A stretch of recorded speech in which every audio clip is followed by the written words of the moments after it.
សួស្តីបងប្អូនអរគ្នាបាទបងក៏សួរពាក់ព័ន្ធទៅនឹង330ប៉ុង1និងប៉ុង2ស៊ីសាំងខុសគ្នាមិនបាទកម្រិតស៊ីសាំងនៃ330បាទប៉ុង1និងប៉ុង2បាទគឺវាស៊ីខុសគ្នាតែតិចតួចទេអាចចន្លោះពី2ដល់3លីត្រអីហ្នឹងទេបាទហើយតាមបទពិសោធន៍របស់ខ្ញុំផ្ទាល់បានបើកបរទាំងប៉ុង1ទាំងប៉ុង2បាទអញ្ចឹងខ្ញុំដឹងពីកម្រិតនៃការស៊ីសាំងហ្នឹងមិនបាទហើយសម្រាប់បទពិសោធន៍បង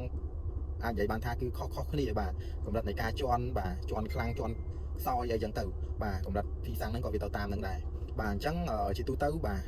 វាអាចចន្លោះពី9ទៅ10លីត្រក្នុង100គីឡូបាទអានឹងសម្រាប់ការជន់ផ្លូវលៀបបាទកង់2វិញវាអាចនឹងលើសនឹង2ទៅ3លីត្រអីហ្នឹងទេបាទហើយបើនិយាយពីកម្រិតស៊ីសាំងវាអត់ជាបញ្ហាអីទេប៉ុណ្ណឹងនោះបាទហើយបើសិនជាបងប្អូនដែលមានបំណងចង់ជ្រើសរើសយក330មកប្រើបាទហើយសម្រាប់បទពិសោធន៍របស់ខ្ញុំផ្ទាល់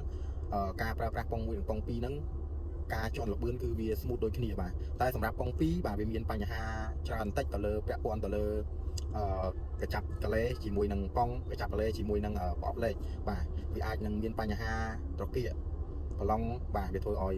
ការបើកបររបស់យើងនឹងកលាស់បាទអញ្ចឹងវាច្រើនមានបញ្ហាទៅលើចំណុចហ្នឹង